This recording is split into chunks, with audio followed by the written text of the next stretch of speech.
হরে কৃষ্ণ। আজকের আমরা পাপমোচনী একাদশী সম্বন্ধে আলোচনা করব। 15ই মার্চ 2026 রবিবার, পাপমোচনী একাদশীর উপবাস। তো চলুন এই একাদশীর মাহাত্ম্য জেনে নেওয়া যাক। পাপমোচনী একাদশী। যুধিষ্ঠির শ্রীকৃষ্ণকে বললেন, হে জনার্দন, চৈত্র মাসে কৃষ্ণপক্ষের একাদশীর নাম ও মাহাত্ম্য কৃপা করে আমাকে বলুন।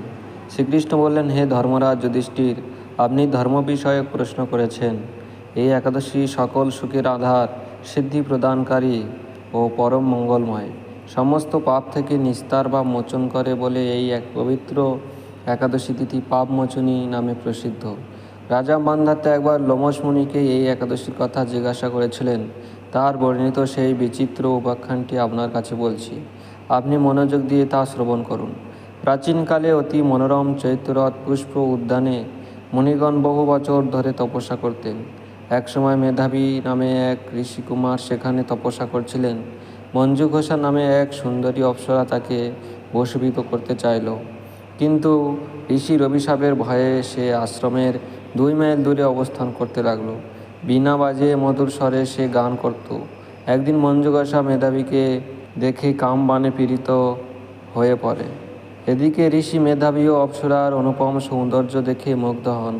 তখন সেই অপ্সরা মণিকে নানা হাবভাব ও কটাক্ষ দ্বারা বশীভূত করে। ক্রমে কাম পরবশ মণি সাধন ভজন বিসর্জন দিয়ে তার আরাধ্য দেবকে বিস্মিত করে। এইভাবে অপ্সরার সাথে কাম ক্রীড়ায় মণির বহু বছর অতিক্রান্ত হলো। মণিকে আচার ভ্রষ্ট দেখে সেই অপ্সরা দেবলোকে ফিরে যেতে মনস্থ করল। একদিন মঞ্জু ঘোষা মেধাবী মুনিকে বলতে লাগলো, হে প্রভু, এখন আমাকে নিজ গৃহে ফিরে যাওয়ার অনুমতি প্রদান করুন। কিন্তু মেধাবী বললেন, হে সুন্দরী, তুমি তো এখন সন্ধ্যাকালে আমার কাছে এসেছো, প্রাতঃকাল পর্যন্ত আমার কাছে থেকে যাও। মুনি কথা শুনে অভিশাপ ভয়ে সেই অপ্সরা আরও কয়েক বছর তার সাথে বাস করল।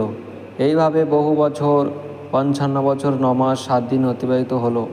দীর্ঘকাল অপ্সরার সহবাসে থাকলেও মেধাবীর কাছে তা অর্ধরাত্রি বলে মনে হলো। মঞ্জু ঘোষা পুনরায় নিজ স্থানে গমনের প্রার্থনা জানালে মুনি বললেন, এখন প্রাতঃকাল, যতক্ষণ পর্যন্ত আমি সন্ধ্যা বন্দনা না সমাপ্ত করি ততক্ষণ পর্যন্ত তুমি এখানে থাকো। মুনির কথা শুনে ঈষৎ হেসে মঞ্জু ঘোষা তাকে বলল, হে মুনিবর, আমার সহবাসে আপনার যে কত বৎসর অতিবাহিত হয়েছে তা একবার বিচার করে দেখুন। এই কথা শুনে মুনি স্থির হয়ে চিন্তা করে দেখলেন যে তার 56 বছর অতিবাহিত হয়ে গেছে। মুনি তখন মঞ্জু ঘোষার প্রতি ক্রোধ পরবশ হয়ে বললেন, রে পাপিষ্ঠে, দুরাচারিণী, তপস্যার ক্ষয়কারিণী, তোকে ধিক, তুমি পিশাচী হও। মেধাবীর সাপে অপ্সরার শরীর বিরূপপ্রাপ্ত হলো। তখন সে অবনত মস্তকে মুনির কাছে সাপ মোচনের উপায় জিজ্ঞাসা করল। মেধাবী বললেন, হে সুন্দরী, চৈত্র মাসে কৃষ্ণপক্ষে পাপমোচনী একাদশী সর্বপাপ ক্ষয়কারিণী। এই ব্রত পালনে তোমার পিশাচত্ব দূর হবে। পিতার আশ্রমে ফিরে গিয়ে মেধাবী বললেন, হে পিতা, এক অপ্সরার সঙ্গদোষে আমি মহাপাপ করেছি। এর প্রায়শ্চিত্ত কি, তা কৃপা করে আমায় বলুন। উত্তরে চব্বনমুনি বললেন, চৈত্র মাসের কৃষ্ণপক্ষিয়া পাপমোচনী একাদশী ব্রতের প্রভাবে তোমার পাপ দূর হবে। পিতার উপদেশ শুনে মেধাবী সেই ব্রত ভক্তিভরে পালন করল। তার সমস্ত পাপ দূর হলো। পুনরায় তিনি তপস্যার ফল লাভ করলেন।